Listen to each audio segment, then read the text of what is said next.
Bonjour tout le monde. Comme vous voyez sur le tableau, c'est le 16 mars 2020. La matière, c'est la grammaire. C'est une leçon de grammaire. Dans le titre, j'identifie les phrases interrogatives. Et bien sûr, ces leçons entrent dans le cadre de consolidation et évaluation pour les élèves de deuxième année à cause du virus Corona. On s'était obligé de travailler à la maison et donner des cours pour suivre la progression de nos élèves. Et dans quelques instants, nous commençons cette leçon, bien sûr, pour connaître bien la phrase interrogative.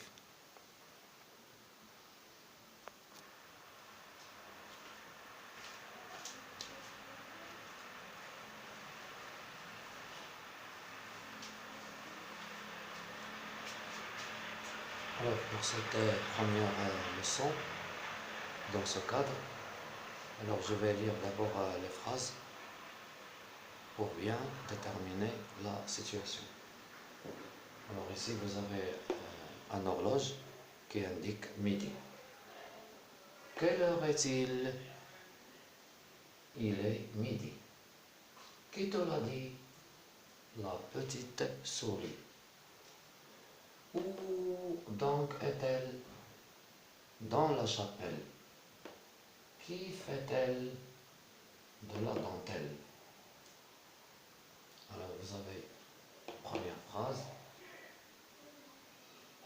Alors il me demande d'abord où sont les phrases qui posent une question. Alors où sont les phrases qui posent une question? D'après l'oral, lorsque je lis la phrase, vous comprenez qu'il s'agit d'une phrase interrogative. Quelle heure est-il? Il est midi. Qui te l'a dit? La petite souris. Où donc est-elle? Dans la chapelle. Qui fait-elle de la dentelle? Donc les phrases où on pose des questions, bien sûr, ce sont les phrases. Quelle heure est-il? C'est ici. Et on pose la question ici. On pose la question ici. On pose la question ici. Alors, quelle heure est-il? On demande quelle est l'heure indiquée par l'horloge. Alors, si vous regardez l'horloge, il est midi. Donc, ça, c'est la question, une phrase interrogative. Et ici, c'est la réponse, une phrase déclarative. Qui te l'a dit? Alors, qui a dit qu'il est midi? C'est la petite souris. Alors, on demande qui a lu l'heure sur l'horloge. C'est la petite souris. Où donc est-elle? Ça veut dire où se trouvait la souris. Dans la chapelle. La réponse c'est dans la chapelle. Qui fait-elle? Ça veut dire qu'est-ce qu'elle fait dans la chapelle? De la dentelle. Pour qui? C'est la cinquième question. Pour qui? Ça veut dire pour qui elle fait la dentelle? Pour les dames de Paris. Alors vous avez 4 questions. 5 phrases interrogatives. Bien sûr, 5 réponses. Alors maintenant, il nous demande à l'écrit par quoi on distingue une phrase interrogative. À l'écrit. Alors si on regarde à la fin, vous voyez qu'il y a bien le point d'interrogation. Dans ces phrases qui sont interrogatives, elles se terminent par un point d'interrogation. Point d'interrogation, point d'interrogation, point d'interrogation. Donc ce sont des phrases interrogatives. Et dans ces phrases, on pose des questions, bien sûr. Maintenant, il nous demande la question suivante. À l'oral, comment distinguer une phrase interrogative? À l'oral. Alors bien sûr, à l'oral, c'est l'intonation. Bien sûr, c'est l'intonation le son de la voix qui augmente. Au fur et à mesure qu'on lit la phrase, le son augmente. Le ton de la phrase augmente. Quelle heure est-il? Qui te l'a dit? Où donc est-elle? Qui fait-elle? Pour qui? Ça veut dire la personne ou bien l'animal qui a lu sur l'horloge l'heure.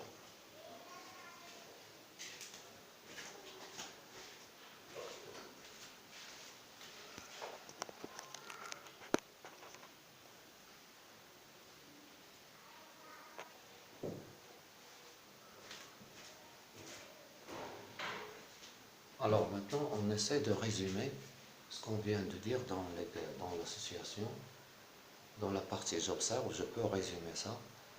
Donc je retiens. Je peux écrire une règle générale pour les phrases interrogatives.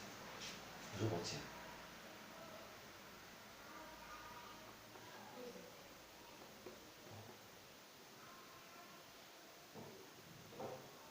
Petit 1, la phrase interrogative sert à poser une question. Alors toujours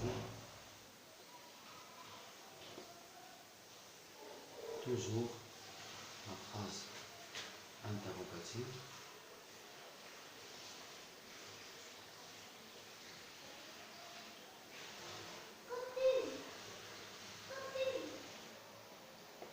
sert à poser une question.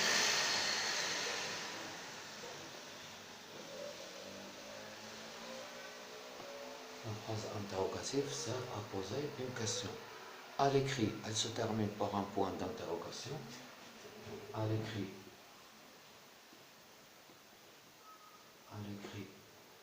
elle se termine par un point d'interrogation.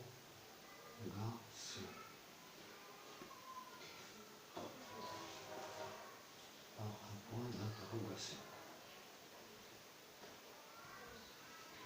À l'oral, c'est par l'augmentation, par l'intonation qui augmente. À l'oral,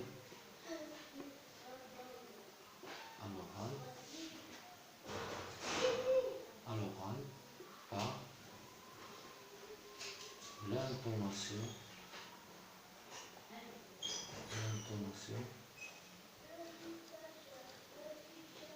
de la voix qui augmente.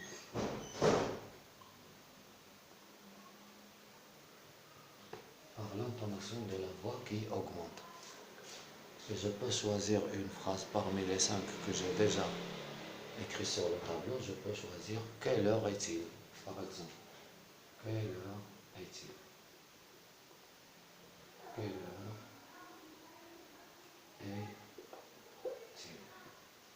Point d'interrogation.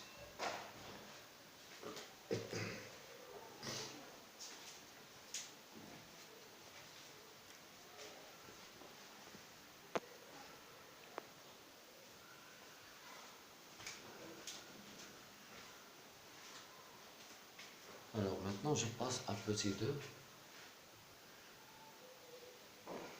Pour poser une question, on a besoin de certains mots. Pour poser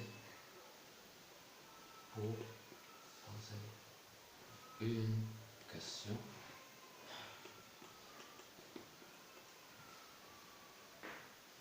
on a besoin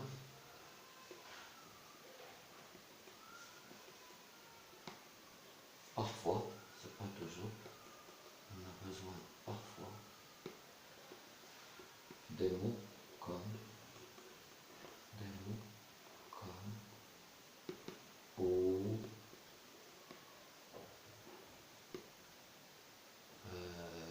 comment,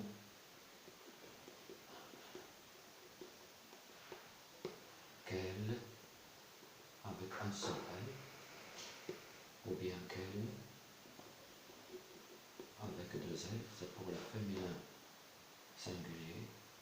Je peux utiliser quel avec un S, c'est pour le masculin pluriel, ou bien quel avec deux L, ES, c'est pour le féminin pluriel. Quand, Si je veux poser la question sur le temps, je pose la question par quand. D'où, etc. Il y a bien sûr d'autres mots, je peux choisir une et la mettre dans une phrase. Par exemple, comment vas-tu? Exemple, exemple, comment vas-tu? Comment vas-tu? Et n'oubliez surtout pas d'inverser le sujet avec le verbe. Le sujet vient bien sûr après le verbe. Ne l'oubliez jamais.